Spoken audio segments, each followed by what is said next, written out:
Doctor Who, one of the most influential and important sci-fi shows ever made. If you're watching this, you probably already know what makes it so good. But back in January of 2024, I decided to watch it for myself for the first time. And frankly, I was blown away. It was just perfect for me. I love sci-fi, good character work, and extensive lore, so I was all over this show for pretty much the whole year. So much so that I thought it would be an awesome idea to catalog my first time watches through a ranking video of every single episode of the modern era, plus one classic Who story for each Doctor to get a full scope of the show. I even teased it in some videos, but over time I lost motivation due to how big the project ended up becoming. At the end of the day, I do YouTube as a hobby, so having such a giant project loom over me at all times, even when I had free time, was getting really exhausting, especially as I had so many other video ideas that I wanted to make. So with a heavy heart, I have currently decided to scrap most of the project, despite having written segments all the way up to Series 10. What you are about to see is all the segments that I personally fully finished. Consider it more of a random collection of Doctor Who reviews. With all that in mind, I hope you still enjoy what 2024 John made all the way back when.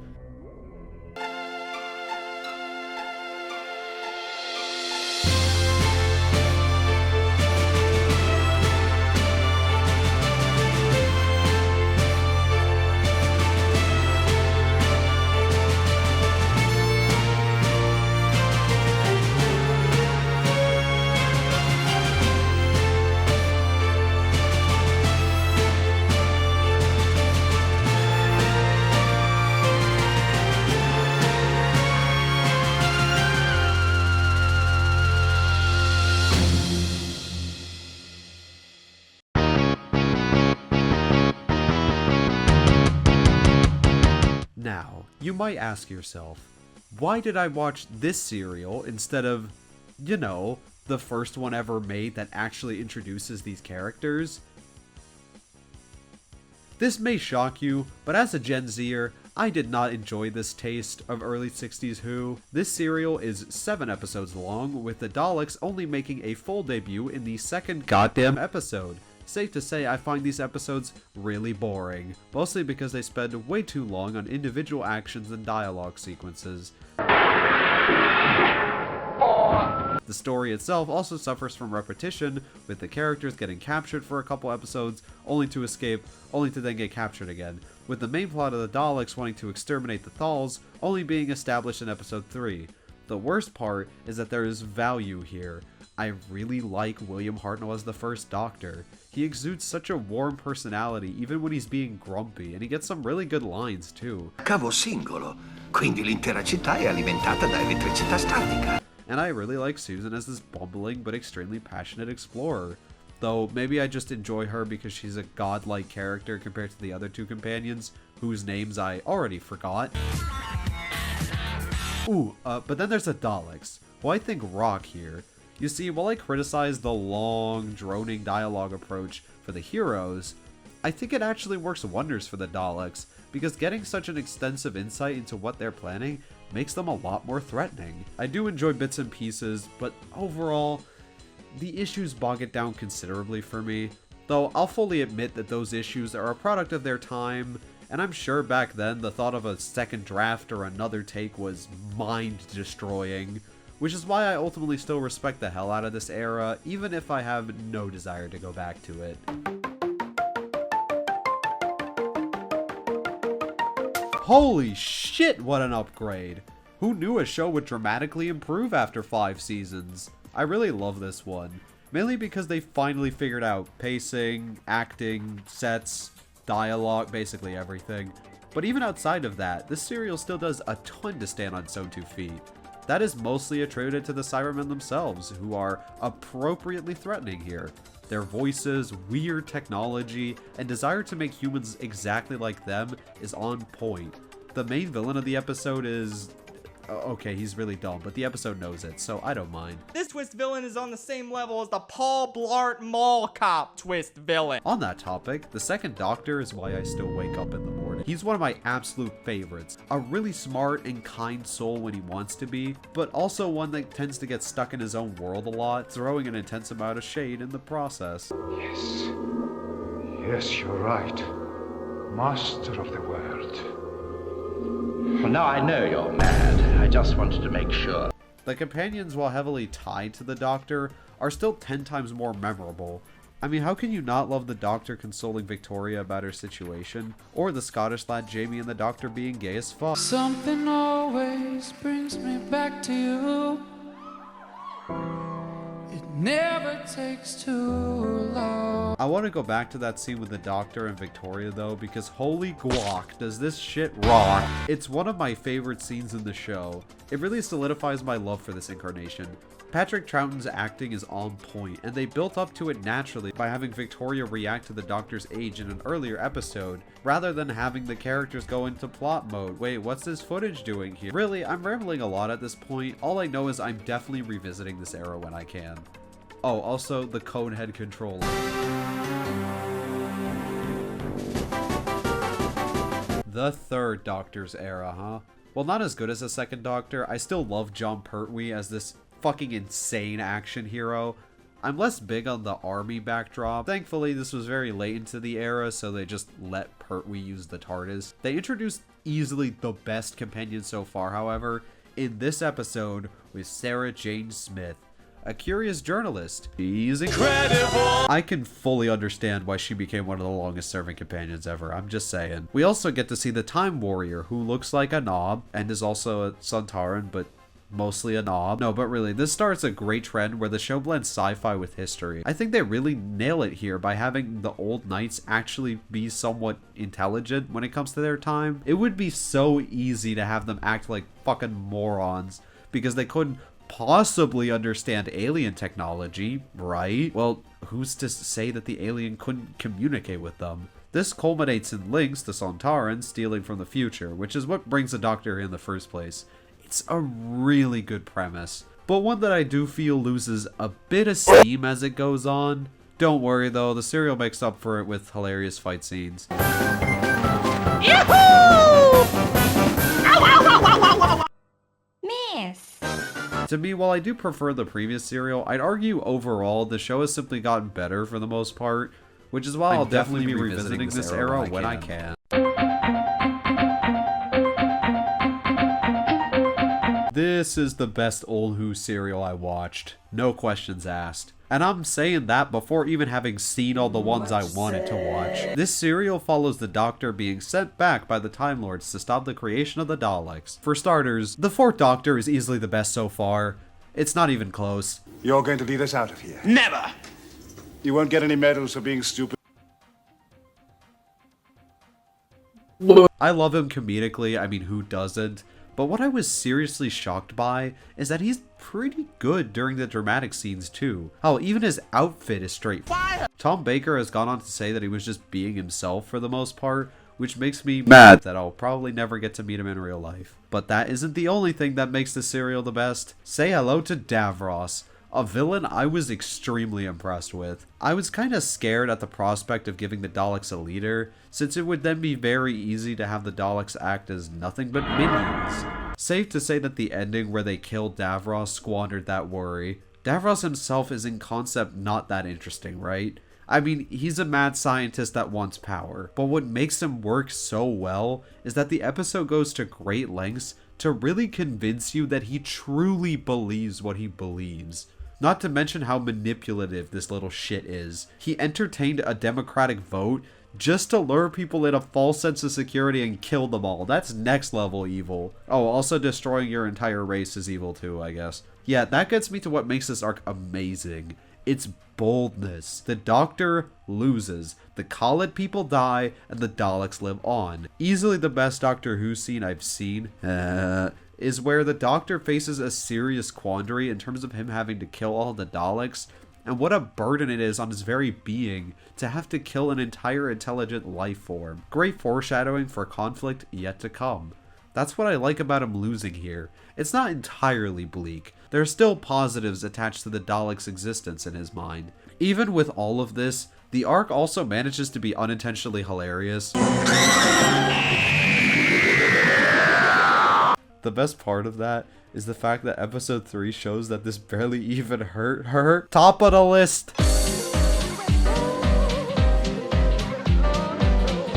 We followed that one up with an average to good one.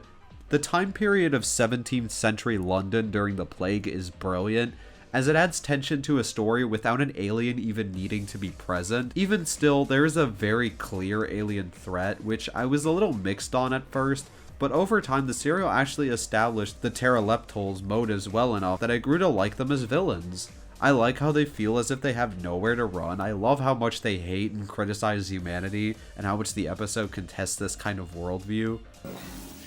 But by your own admission, these people are still primitive. What's your excuse? Wait a second, Steven Universe ripped this off! Steven, after not surviving... I like their dumb android that dresses up as Death. It's fucking adorable and stupid at the same time.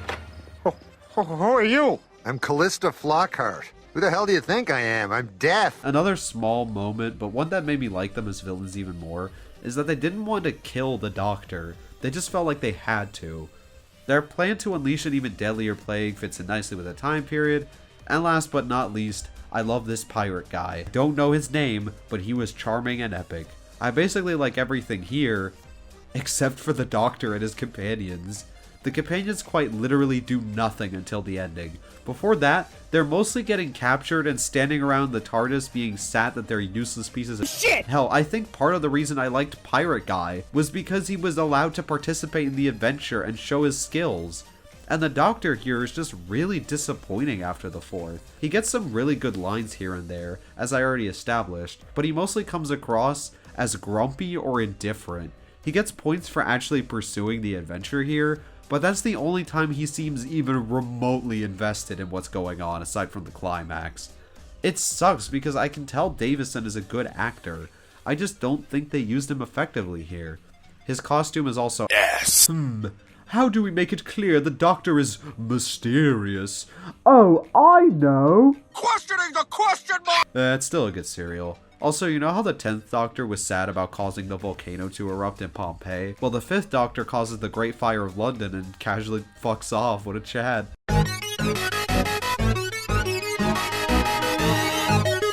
So that's strange. This one is the exact opposite for me. I think the story is kind of mid, but the Doctor here is pretty great, which is a miracle considering what came directly before this serial. Alien spy! Yes, I'm well aware of the 6th Doctor's awful debut, and the generally awful hand that Colin Baker was dealt, including one of the worst fits I have ever seen. I like it though, but I don't think it's fair to get an impression of a character at their worst. Besides, there is evidence that that serial was the result of sabotaged writing, which makes it even less credible. As for this episode, yes, he's still very cynical, egotistical, and probably at his most arrogant. Yet the episode manages to not only make this side of him entertaining as fuck, but also establishes that he very much still cares about life and upholds his previous values. He's hard on the outside, but soft on the inside. Still makes him that same lovable Doctor. My favorite example from this is at the end of this serial, when he genuinely feels terrible about misjudging Lytton. Just leave him! Okay, that part was a little goofy. Knowing that this incarnation was going to have a full character arc that got cut due to them firing Colin Baker on the phone for the worst possible reasons is tragic.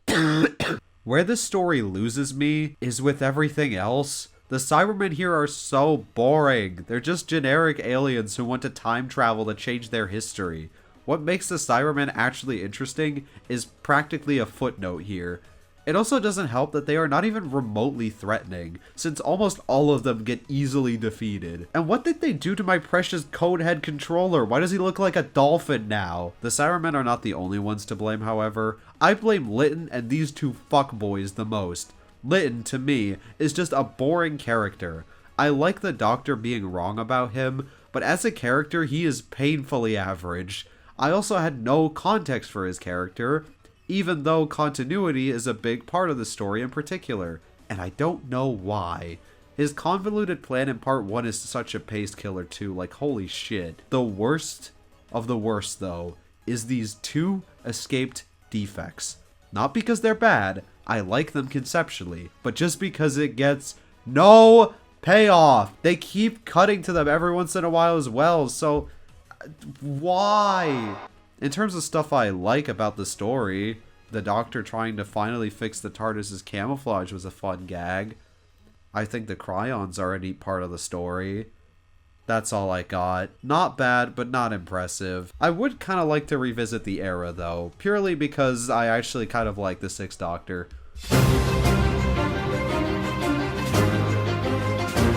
We go from one of the lamest to definitely the second best story I watched. This was the second to last serial they made before the show got cancelled, in fact. And even though I think this one is amazing, you can definitely tell that the budget was completely demolished by this point.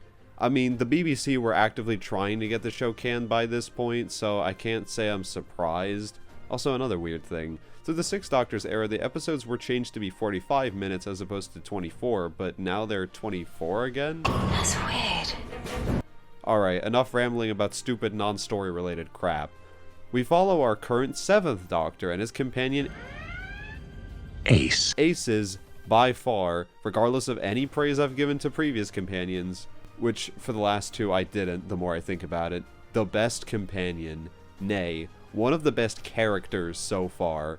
Her chemistry with the Doctor is great. I actually really like their teacher and student dynamic. But what makes Ace stand tall above the rest is that she's so much more than just her relationship with the Doctor. We see her quickly make friends in this time period, be extremely competent, show sympathy for this priest and mother, fall in love with a communist, and even by the end of it, be forced to face up to her generational trauma. Like BoJack. She's a real-ass character and a compelling one at that. I can say that I fully get the hype around her character. Someone I'm a little more mixed on here is the Doctor himself. I don't know, I feel as if for most of this he was just sort of there without much to set him apart from previous Doctors. Throughout episodes 1 to 3, my thoughts on him basically amounted to, he sure is an incarnation of the Doctor, alright. Not nearly as bland as the 5th, but just nothing that special either. It wasn't until episode 4 where he's forced to manipulate his own companion that I finally saw an actually interesting component of his character. His darker side in that scene is honestly pretty well done and very fascinating. It's pretty much the inverse of the Sixth Doctor, someone who looks like your typical whimsical Time Lord with a much darker surface underneath. I just wish there were more of that stuff, honestly. Oh, also, once again, the outfit sucks. The umbrella with a question mark on it. How corny could you possibly get when designing a costume? Good lord. Overall, even though the best part of his character doesn't come through until the ending, his dynamic with Ace is enough to make up for it during the adventure. Which, speaking of, the story here is much better than I was expecting. The World War II backdrop to me didn't elicit much hope considering the low budget, but honestly the commentary that part of the story provides is pretty good. Not subtle at all, but still good. With Wellington being this absolutely hateable piece of shit that actively wants to end the war through mass destruction, an obvious commentary on nuclear warfare. I really like the British and Russian soldiers realizing they need to work together. I fucking love this priest character and felt genuinely awful when he just died. My man wanted to believe in his faith so badly, yet simply couldn't due to the atrocities he's now involved with. Pour one out for this dude. May he have found heaven after all. And then there's the villains. I like the Hemophores. I think they have pretty good designs for the budget they had, and I kind of like that they're a big mashup of horror tropes. Not to mention the fact that they straight up kill kids, not even a fake out or anything. They melt till their bones are gone. That's metal as fuck. The one thing that obviously stings is that they're not really that scary, but I feel like that's kind of unfair to hold the serial to, given what they had to work with. The real highlight is Fenric himself, an evil entity that's existed as long as the universe itself. Apparently, he's the main villain for this era. I didn't know that, and yet I still felt it because the episode established it pretty well. The way it's revealed that he manipulated Ace's timeline by the end makes him a genuinely great villainous presence. If you couldn't tell already, episode 4 is the star of the show when it comes to this serial, a perfect payoff to everything set up beforehand, and then some. Wellington even gets a big shot. What a fantastic last serial. But wait, we're not done yet. Remember, some sites consider the movie as a part of Classic Who, which means I do not think that's stupid. Yeah, I misled you. Or maybe I Mr. led you because I'm a cockroach.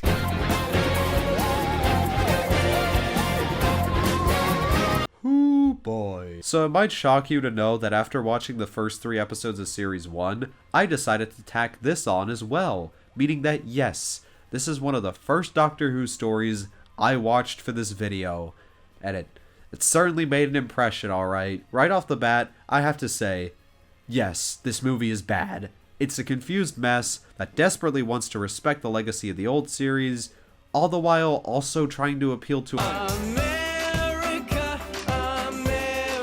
With Terminators, like the Terminator. weird goopy snakes, alien spit, and a love interest the main hero has no chemistry with. Not to mention the amnesia and half-human bullshit. Yeah, even when I first watched this, with no context for Doctor Who, I could tell this movie was full of made-up nonsense.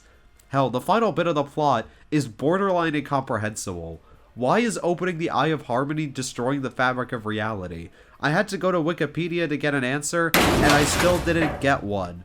And oh wow, the thing they need to fix the eye with just so happens to be nearby. And oh wow, after the Asian kid got his neck snapped and Grace got thrown, one of these deaths is not like the other. There's special magic that makes them Come back to life. But, in spite of all that, it's funny.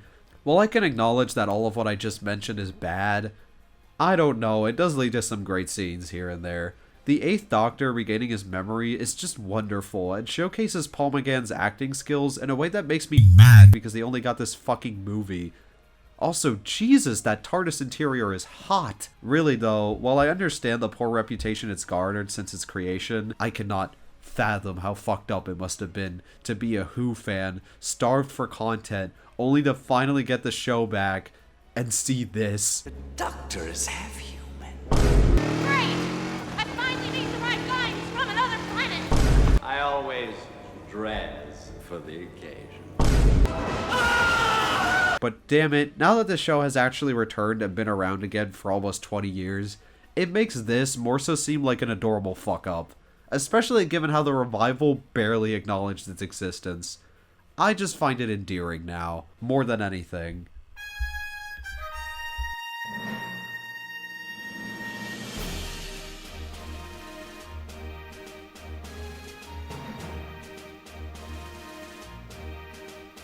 I'm honestly kind of floored at how well this show has held up. I know I shouldn't be, it was always well known for its good writing, but man, you'll look at even some of the best media from this time and probably find something that has aged poorly within it. I mean, sure, you could criticize this show for the way it looks, but it doesn't even look that way because of the limitations of practical effects or CGI back then. It looks that way because the execs over at BBC became embarrassed of the show for how it looked, thus slashing the budget, thus the show looking even worse and more embarrassing. The BBC became embarrassed of the show for how it looked, thus slashing the budget. Really is a snake eating its own tail situation. Hey, BBC, big black cock, you could have given it more money. You did that for the revival, and lo and behold, it did well. My favorite aspect of looking through these eras has definitely been seeing how the show has evolved over time. You could see them constantly trying new things with this show, no matter how cringy or out there, and I gotta respect it. So yeah, I can see why people wanted a revival so badly in that weird vaporware era where nothing was really happening. Which brings me to the actual topic of the video.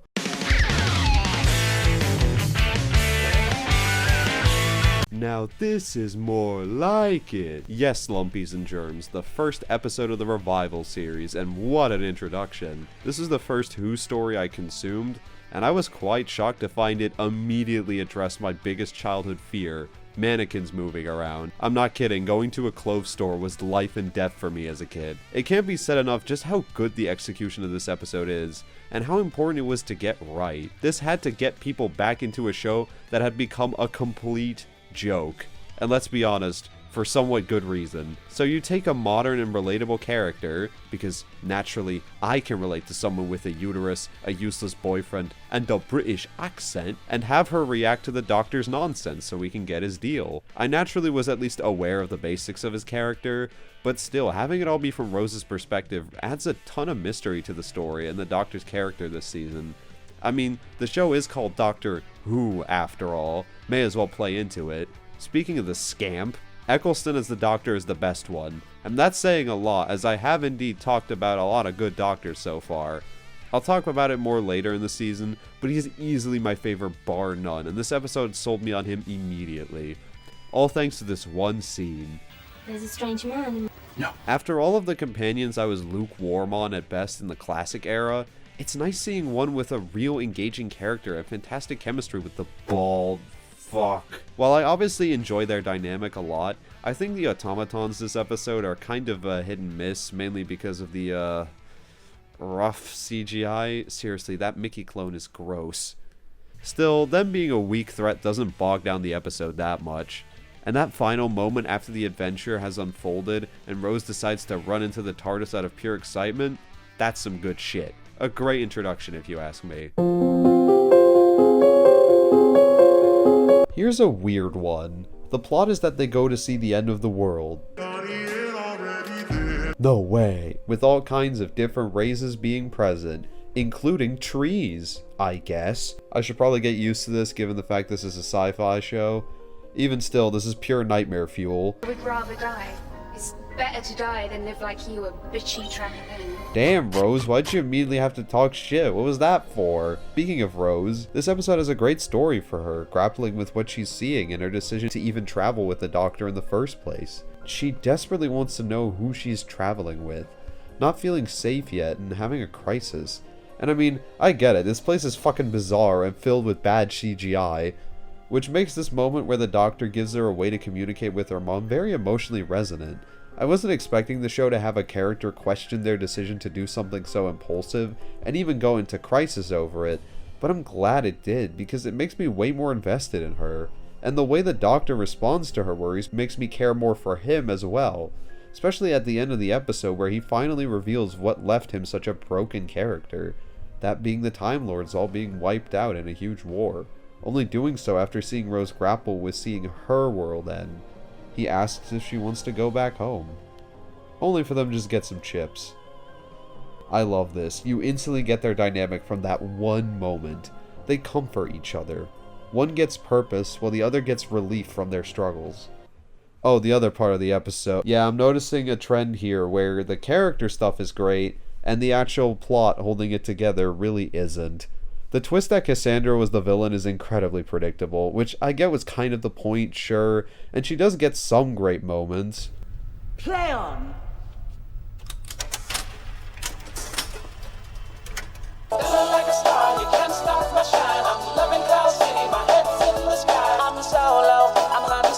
But overall, she just lacks any sort of threat. She's also trans, which is a bit problematic if I'm being honest, given how this character is meant to serve as a criticism of the superficial, but it's a throwaway line, so I guess I won't get up in arms about it. The Doctor's relationship with this tree woman is very underdeveloped, even if it does lead to good build-up towards the reveal at the end of the episode. The face of Bo is epic, I guess. Outside of that, there is way too much dumb bullshit. What is this fan room? Seriously, who designed this? I need to know.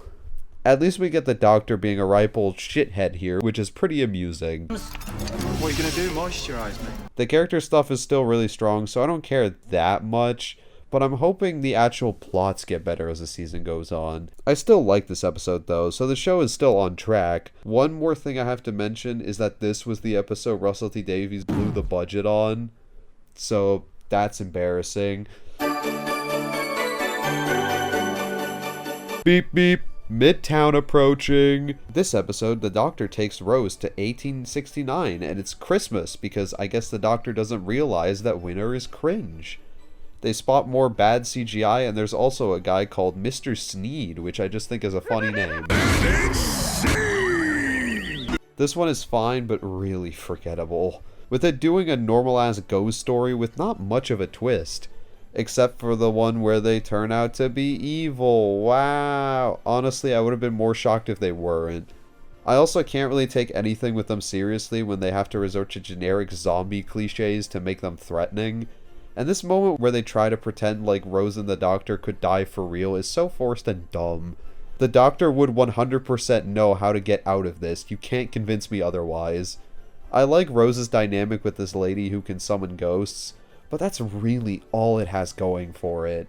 Also, why was Charles Dickens here? Yeah, he was supposed to be the big draw of the episode, but he just stands around for the most part and only becomes relevant during the climax. Even Mr. Snoz over here is more important. I guess the interactions he has with the Doctor are charming, but that's more so thanks to Christopher Eccleston. This could have been any historical figure, guys. Like, come on. I can definitely see why they wanted an episode like this after such a sci-fi heavy one before, to show what the show is capable of. But to me, it's all about the execution, and this one was just kind of a bore.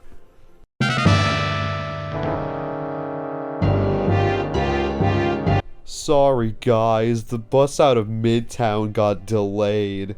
In this one, the Doctor tries to send Rose back 12 hours after she left, but he's bald, so he accidentally sent her a full year later instead. Oops! It just so happens that at the same time, alien shenanigans happen on Earth, and a ship crashes through Big Ben. Yeah, this is another fine one. I really enjoy the drama with Rose being gone for a year by accident, holding both her and the Doctor somewhat accountable for that, especially to Mickey, who apparently was a murder suspect. You know what? At least it wasn't sexual misconduct. I won't harp on this too much, but Mickey's actor is a major shithead. Any praise or lack thereof I give to his character is purely from a writing standpoint. I hope you understand. Harriet Jones is probably the highlight here, with her getting the big funny. Of course the Doctor gets to shine the most, but more than even the last episode, this two-parter is heavily reliant on the story, and my god, the Slitheen are so lame. They're boring aliens that have lame designs, with the only thing separating them from any other alien being farting and skin suits. I mean, come on, shaking my booty? This is a kid show, I don't want to be reminded of... Yes! I get what Russell T Davies was going for, but I guess this should be a simple lesson in comedy. Don't fart. I do like the end of the episode where Jackie finds out about the TARDIS and what really happened to Rose, but given how this is a part 1, I can't really give this episode credit for that either. Really hope the next episode can pick up the slack here, because I was very underwhelmed with this one. Not bad, but just kind of there.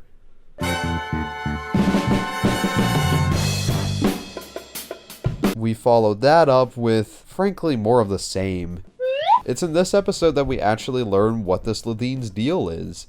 That they're a family that are simply causing mass fear and paranoia and war so that the planet destroys itself and they can sell it off. That's a genuinely neat twist, but the problem for me is that it's too big of a motivation. What I mean by that is they're way too easily defeated and are way too incompetent for me to buy the idea that they could achieve this goal or even come close to it. They die at the hands of Pickles. Like, what do you want from me? I'm a Pickles. What?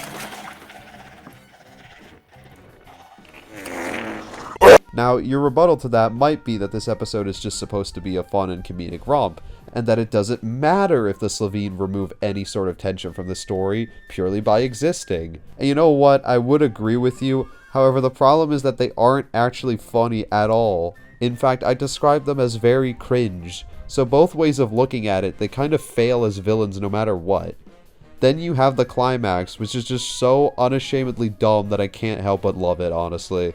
With Mickey, of all characters, hacking into a Royal Navy to perfectly launch a missile at the Slitheen, who all just so happen to be celebrating in the same room. And also, there just so happens to be a room nearby that our main characters could go into in order to not die from the goddamn missiles. This is built on so many conveniences that it's giving me a stroke. I can give the ending of the episode a little bit of credit though, thanks to the Doctor and Mickey's final interaction, where he admits to being a scared puss and asks the Doctor to cover for him, being pretty endearing. And I think I should mention the big twin tower in the room. Yeah, this episode was a pretty elaborate commentary on 9/11, which is definitely a neat and clever aspect of the story, but to me it doesn't change what the actual episode is like, quality-wise. Kind of average. I like the character development and focus on the domestic life, but the story brings it down. Like the Twin Tower. Oh shit, we're already at the bangers! Yup, it's the episode that revitalized the Daleks to make them actually threatening. The Doctor and Rose end up in an extraterrestrial museum with some neat fan service after tracking a signal and run into Elon Musk.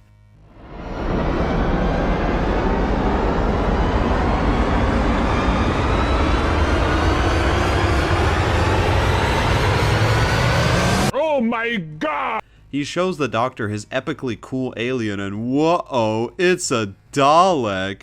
It's here that we get one of the best scenes in the show. It's finally revealed who the Time Lords fought against. The Daleks, naturally. This information gets revealed in such a natural way through the Doctor's sheer anger and resentment. He truly despises this wretched thing, in spite of how similar they really are. He acts so opposite to what we've seen from him even in this episode. At first, before knowing what creature it is, he looks at the torture equipment with sadness and sorrow.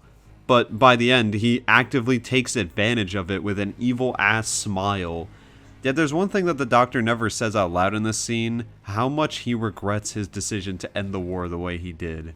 This is where Eccleston's fantastic acting becomes key as to why I love the Ninth Doctor. He sells every bit of maniacal dialogue. He teases it, for God's sakes. Rose's episode acts as the moral compass, with no frame of reference as to what that thing is. She assumes it's a poor creature that's been tortured for years. The Dalek takes advantage of this naivete and uses her DNA to restore itself, becoming actually scary in the process? Yes. Becoming actually scary in the process, like I already established. This part of the episode is a suction cup breaking and stairs elevating good time, but the Dalek stops. It suddenly can't kill. It's feeling emotions that it should be feeling. His existence slowly becomes hell, with only one wish: to see the sun. The Doctor was ready to finally kill it once and for all, but Rose interjects. "To kill me is changing. What will you, Doctor? What are you changing into?" Perfect. The Dalek does what the Doctor suggested. Kill yourself. And that is a wrap on one of the best episodes by far. The first amazing one that would indicate the quality from here on out. I think my favorite aspect of it by far is how it establishes a key theme with that final scene, being that the Doctor really does need Rose. He needs people, or else he'll submit to his hate and bitterness. That's such a sad realization knowing what he's been through. Oh, also Adam is here. Can't wait to see more of him. Said no one ever. Fucking Adam. The only thing preventing this episode from being a 10 out of 10. Fuck you, Adam. I hope you never return in a mid-episode. Kind of funny that after the best episode of the season so far, we get by far the worst. The long game isn't outright bad, but it's just kind of underwhelming. Its concept is really cool with the news essentially controlling the world in the future, but it doesn't really do much with that premise. Not to mention how that undercover agent plot point just gets completely abandoned the moment it gets introduced. My main issue is how it wastes Simon Pegg. The final joke is funny, but for the most part they play his role of a chum to the man in charge very straight. Speaking of which, this is like season 1 of Stranger Things in the sense that they keep the monster out of sight for the most part, making it a lot more scary, until they actually show it and the CGI budget becomes extremely apparent. Problem is, this is just one episode rather than a full season of television.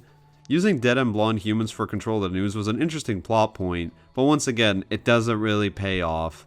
The ports in people's brains are once again the victim of terrible CGI. Also, fuck Adam, dude. Man decided that he wanted all knowledge to become epic and powerful, not even remotely realizing the consequences. Then it naturally screws over the Doctor. I'm glad he got the bad ending. Fuck this guy. Imagine wanting to know about microprocessors instead of lottery numbers or something. Fuck this. The worst part is that I just went on this episode's Wikipedia page because I'm that guy, but it turns out they were going to give Adam a semi-sympathetic reason for his bullshittery by having his dad suffer from an incurable disease, with him hoping to get a cure in the future. They didn't give him this motivation in the actual episode because, I don't know, I guess they wanted him to be an asshole. You're the asshole on TV. It's also a good time to mention that Adam's actor was found guilty of sexual assault. This speaks to a pretty large issue which is very noticeable in season 1, being that the production was an absolute hell and was the main reason Christopher Eccleston left behind so soon. I wasn't expecting to talk about that here, but Adam is simply that terrible of a character that he puts me in an awful mood. I will say though, that final joke was pretty funny. As it stands, it's not bad, but to me this episode is kind of emblematic of the problems Series 1 has.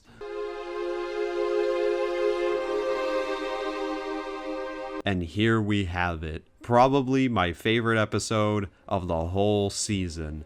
which is strange given how little sci-fi elements it actually has. This episode is the most traditional time travel episode we've gotten so far, with Rose wanting to actually witness her father's death since he died with no one around him. This is already a quite sad setup given Rose's character. This was a boog mistake, however, since she decides to mess with time and save her father.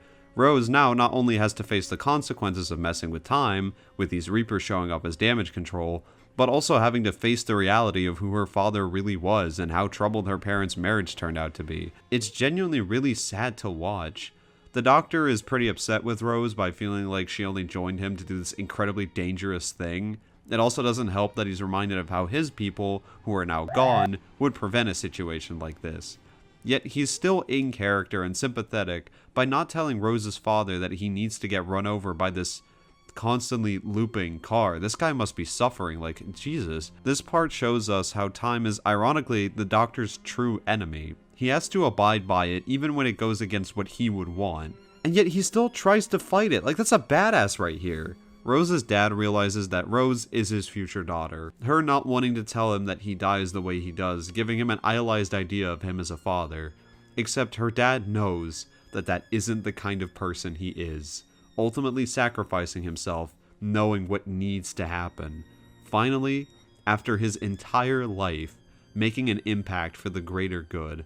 Like, shit, man. Do I even need to explain why this is peak? I already love the trope of a character denying an idealized reality for the greater good, except here it's so much sadder because it stems from someone not believing that they would ever be as good as they're being told. And ironically, through them sacrificing themselves for a much worse death, in a way, he has become the father that Rose dreamed of. He dies with someone near him. The story has finally changed. Simple setup and payoff, but come on, it's extremely effective. Easily the most dramatic and well-written episode so far. I love it. Top of the list, baby.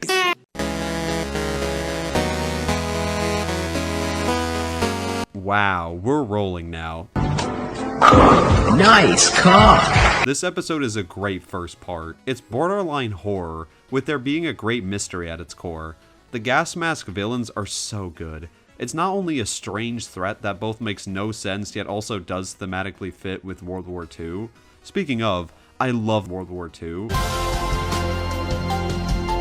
I love the way they use World War II here. Instead of doing the incredibly easy thing and focusing on the greater conflict of the war, which you would think make the most sense, they focus on these innocent kids who have lost all hope not knowing they win. Admittedly, you could argue that any war would have sufficed in this conflict, but I think for the British Empire in particular, it works the best with this one. In fact, I really like seeing this Doctor navigate the destroyed streets of London and reaching these kids.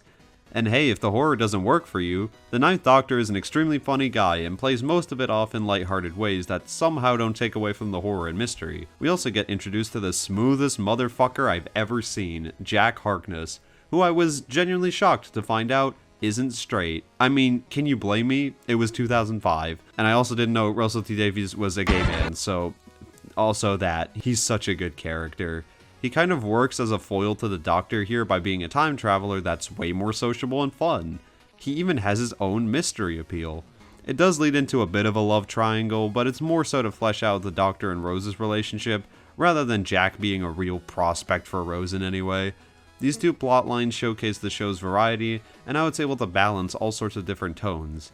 This is actually the first episode penned by Stephen Moffat. I haven't brought up writers much yet, since as a first-time viewer, that's mostly irrelevant. But of course I'm aware he's going to be the next showrunner, so I'm curious how these episodes stack up in particular. Also, this is the one time where the bad CGI actually works, because it makes it more terrifying.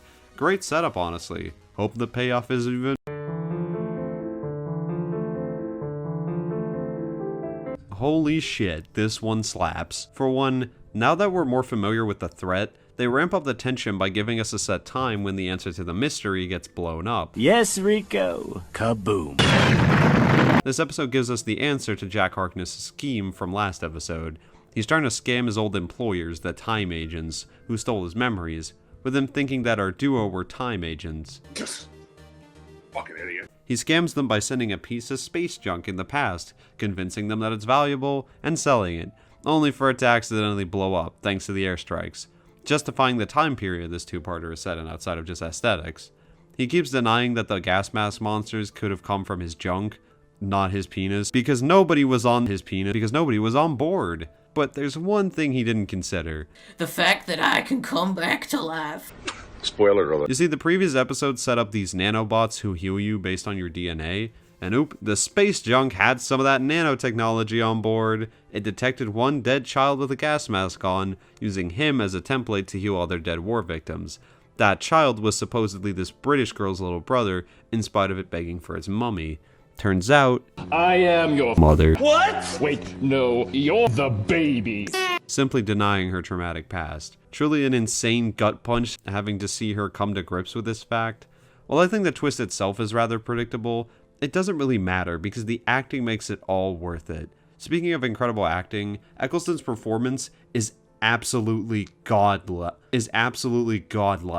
That moment where the Doctor realizes he can save everyone, knowing the conflict he was in, it's just absolutely infectious. I'm not kidding when I say this moment makes the Ninth Doctor the objective best. I don't care about your opinion. Jack Harkness makes a stationary bomb, which honestly made me upset because the serialized thumbnail had me believe Jack was actually gonna fly on a bomb, and that would have been cool. He then accepts his death, which is enough for the Doctor to let him join the crew. Really, the only thing that I don't really care for this episode is, well, like I said last time, the love triangle stuff. It's not that bad, mainly because it's not super overbearing, so it's still light enough to make this episode anything less than amazing. Ah yes, the vibing episode, where all the best characters of the season come together for dinner.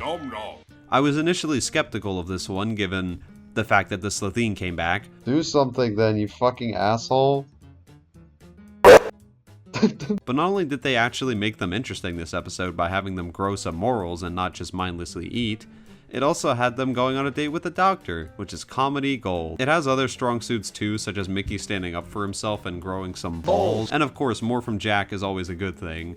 While I enjoy most of this episode, it kinda gets bogged down by a lack of ambition. I mean, the Slitheen does what you expect and turns against our heroes only for them to die. It's a little dumb and makes me loop back to saying they're pretty cringe villains. Oh well, I do like how even though it does come across as a bit of a deus ex machina, the Doctor does essentially give her a second chance at life, and I like how enthusiastic he is about it as well.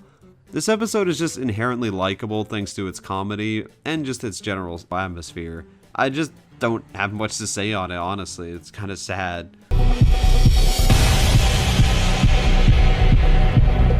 Talk about a both excellent and terrifying premise. The idea of reality TV that you suddenly get transported to whilst potentially dying. This is probably our future, am I right? Just kidding, we don't have a future. I love all the shows here, from a quiz to a fashion show and even reality TV. Neat seeing Jack's cock and balls. The quiz is by far the most nerve-wracking, however. Seeing how Rose keeps barely surviving with her limited knowledge on this future until she actually does get zapped. Sure, she's not dead, but I was still kind of fearing for her regardless. The one kind of whatever aspect is definitely this girl who follows around the Doctor for the episode.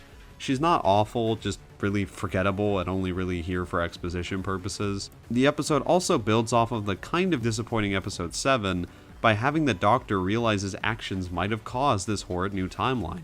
That's another thing this episode does really well, tying itself into previous episodes in a natural way. Really makes it feel like a series finale. The one problem I have is the Daleks being alive twist. One, because it was spoiled for some reason in the last episode end card, but two, not even really because it doesn't work, but because it kind of takes away a lot from the premise of this episode. I feel like this could have been a neat standalone one with a far more unique villain. It would have also given us more time to see the Doctor reflect on this new timeline he's created, which, like I said, is a great plot point, but the episode doesn't do as much with that twist as I think it could. Doctor Who has reused episode ideas before, however, so maybe they'll make the funny TV parody I always wanted. Though in spite of that, this is a gritty MIDI, especially because of that cliffhanger towards the end, which isn't even really a cliffhanger, as much as it is the Doctor basically going, you know, I don't have weapons, sure, but I'm still gonna beat your ass. And you just believe it. You fully buy that the Doctor is gonna save Rose no matter what, because we saw their relationship develop to that point, and it just endears you to the Doctor so much. It's such a perfect moment.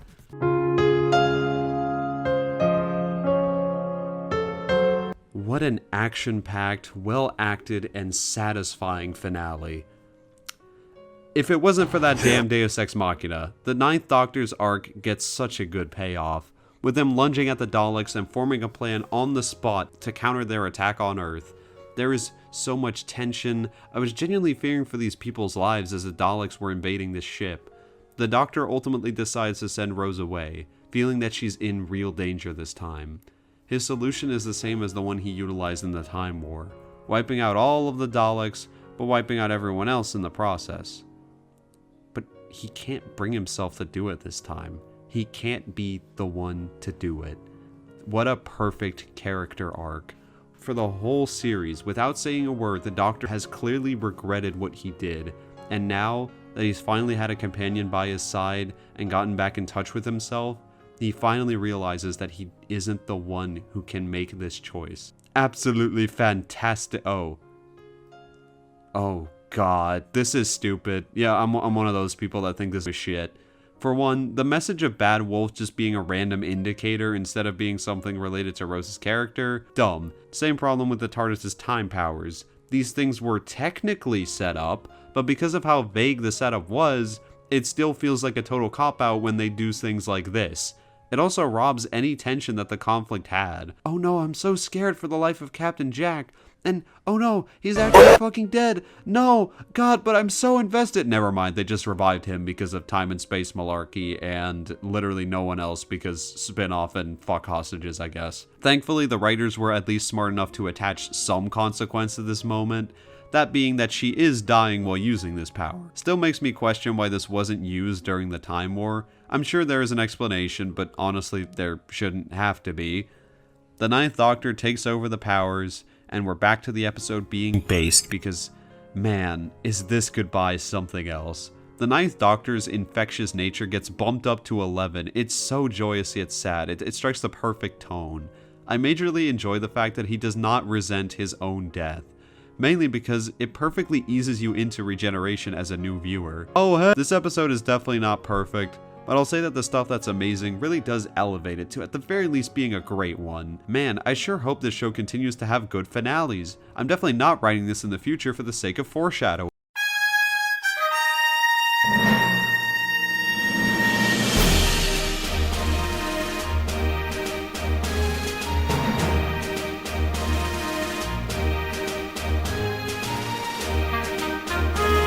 Alright, full stop. This is the best first season of television I've ever seen. Yes, it had a pre-existing franchise under its belt, but that franchise could arguably seen as a handicap in the public eye. I'll admit the first half of the season is rather flawed, but even then, those episodes still have the wonderful through line of the Doctor and Rose's relationship and the Doctor's ultimate arc.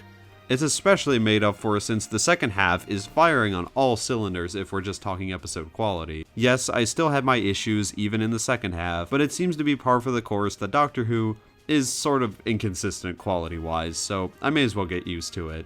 Nor does it bog down my ultimate love for this season. I'm just curious if the show gets any better than this.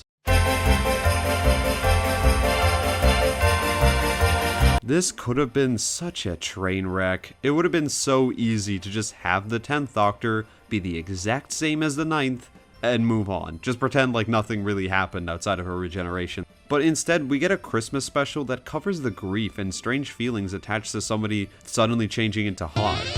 In general, it's really impressive how this episode manages to make something so enjoyable without the Doctor. Mickey is actually somewhat competent and likable here, and we also get Harriet Jones straight up owning the president, so safe to say she's also bad. It's very funny to me that she became prime minister in such a short amount of time. Like, people saw her fight against the funny Sladine, and suddenly she's fit for power, I guess. At that point, why isn't the Doctor the president? They make the aliens appropriately threatening as well. Having half of the world kill themselves is stupid, but it's also raw as fuck. Even if maybe the whole Christmas motif was a little unnecessary given how the villains don't really have a good reason to kill people with Christmas trees, but at least they got a funny line out of it. I'm honestly shocked how good this is. Given how this was their first hour-long one, I'm shocked how good the pacing is as well. But of course, the star of the show is ultimately Tennant. I love his introduction a lot. Not only is it simply entertaining seeing him build his character in front of a deadly alien race that he has to fight, but the main thing I'm impressed by are the darker bits of the character that actually feel naturally implemented. Seeing him simply exclaim, "No second chances," while killing the central antagonist with a vegetable is fucking badass and makes perfect sense. He does kind of cheat with his regeneration. Like, what is this hand CGI? Why can't the show never get this right? And also, man, I hope that hand is just forgotten about entirely and isn't an important plotline later on. Him clashing with Harriet Jones in the end over her blowing up an entire race, what the fuck, is another great example, though the Torchwood tease is a tad unsubtle. I am genuinely excited about the direction they're going in for the next season, though. Technically, I'm ranking this with season 2, but listen, I'm a cool guy, I know what I'm doing. I will say, I was kind of mourning the loss of Eccleston by this point, very much nitpicking Tennant's performance at first, but I got over it, I think. Why did you leave? You were my bald daddy, man!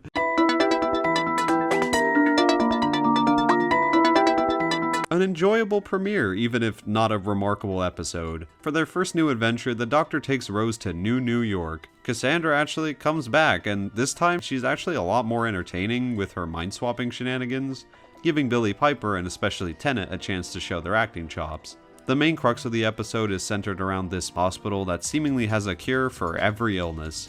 However, they attain these cures by giving every sickness ever to these potato people. I think this is great conceptually because it really raises good questions in regards to whether or not this is even ethical. But in practice, the episode makes the threat a lot closer to straight up zombies, and that's a tad disappointing. Not bad, but not super interesting. This cat lady falls in a very funny way. I don't know, man, this episode is very hard to take seriously at points. Partially because Cassandra is inherently a very goofy character, so plopping her into a story which tries to examine a serious ethical quandary was an interesting choice, though I guess she did give Rose and the Doctor shippers the clip of a lifetime, I guess. And the ending definitely reeled me back in, with Cassandra making peace with herself in a pretty moving way that I thought was effective at redeeming her character. So it gets bonus points for that, actually. The face of Bo is here, and I don't know, to me he's a pretty uninteresting character so far, mostly spouting very vague nonsense that I'm sure will get some kind of payoff, but I'm kind of whatever on him at the moment. Another thing I have to bring up is that I still wasn't really sold on the new Doctor here, like I mentioned last episode. Obviously I've changed my mind about that now, but unlike last episode, this one doesn't really give the Doctor a substantial character defining moments, which didn't help the fact that I was still mourning the loss of Eccleston. There's always audio traumas, I guess.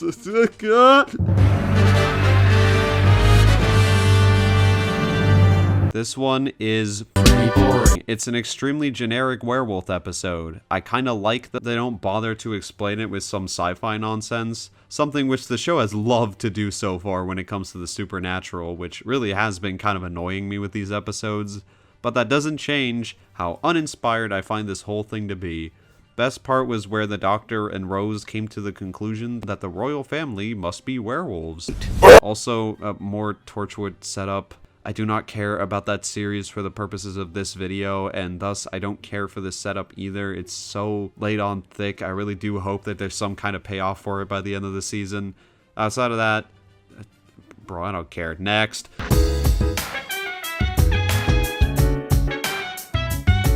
Hey, would you look at that? A companion I actually recognize. Yup, Sarah Jane Smith is back alongside K9. Now, this could have been really lame fan service with no substance, but thankfully, the substance has actually been found. The episode starts off with them all undercover, and it's pretty funny seeing the Doctor be the worst teacher ever, and Rose be a damn lunch lady. Mickey is also there.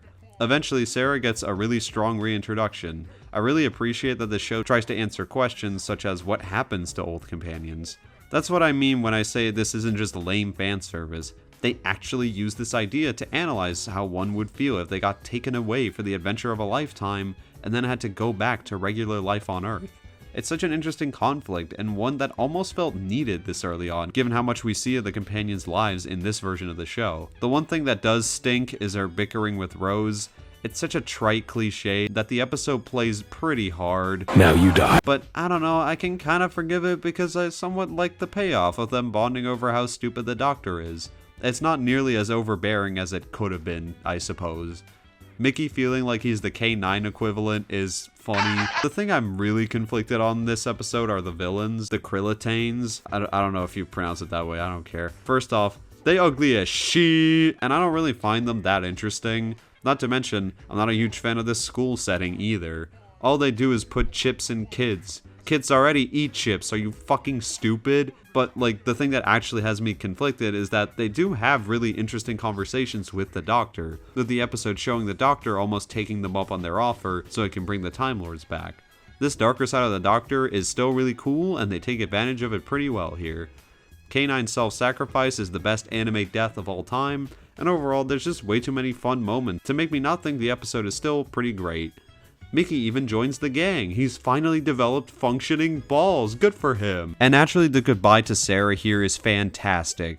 Taking a character who clearly never got a proper goodbye and finally give them one, and even allowing them to say no to traveling with the Doctor again. It's just the perfect capper and brings everything together. A great one, even if Rupert from Ted Lasso isn't the most compelling villain.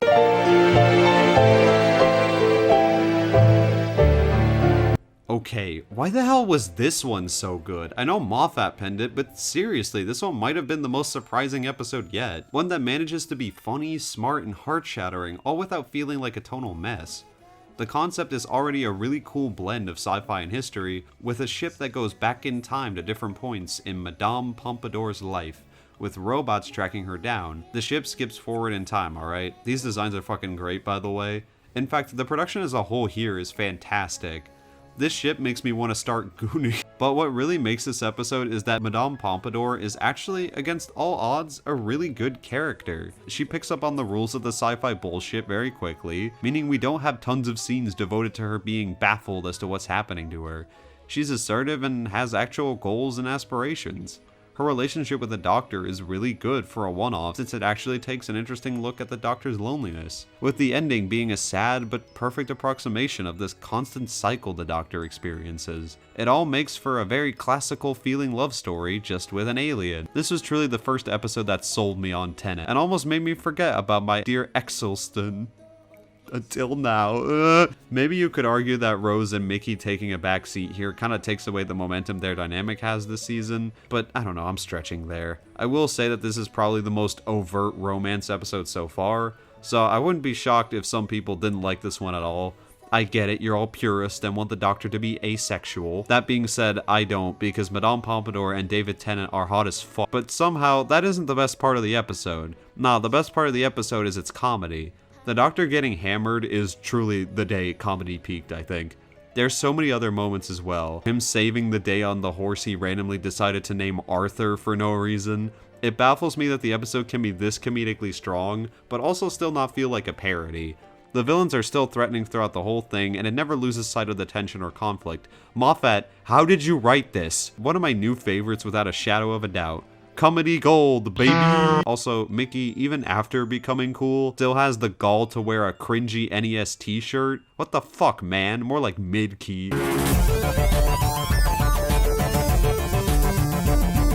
Aw yeah, it's the two-parter that reintroduces the Cybermen. This is the big alternate universe episode. Now, I think multiverse stories can be some of the best or messiest stories there are.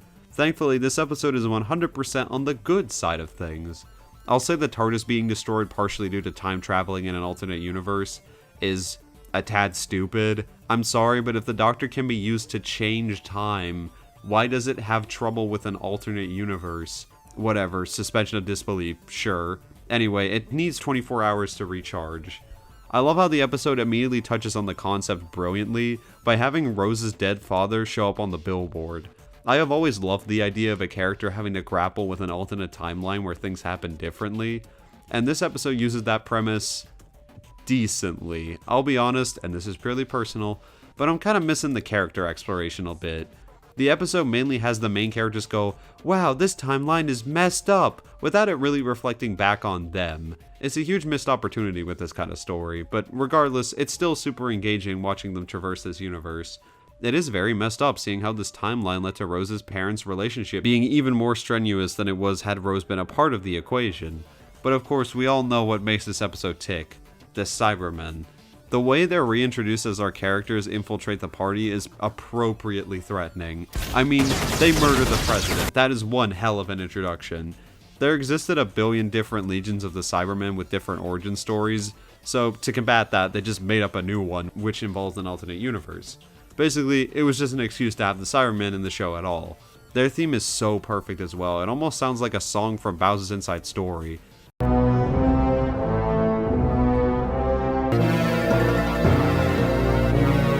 That's a video game. I love how this world is subtly more different in terms of how advanced it is, giving the episode a sick as hell atmosphere. The cliffhanger is very effective because we see the Cybermen murder so easily, as well as murder such an important figure. The fact that they use homeless people at first to convert is so genuinely disgusting and cruel. In general, I can tell this two-parter is playing into the tragedy of the Cybermen, instead of just making them stupid robots. Mickey's alternate self having the name Ricky, the name the Doctor kept giving Mickey as a way to tease him, is also brilliant. So yeah, a lot of this episode works very well, and I think it's pretty great.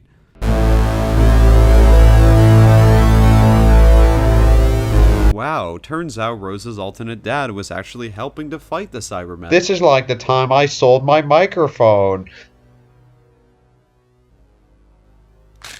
Here's to the ones that we got. Ha ha ha, what an anticlimactic ending. This is the rest of the Series 2 ranking if you were wondering, and this is the ranking of the entire show. Yep, that's pretty much it. John, I am going to kill you. You gave me a Dalek voice. What the fuck? Oh yeah, hi Rob. Well, I guess I'm gonna die, just like the Doctor Who video, am I right?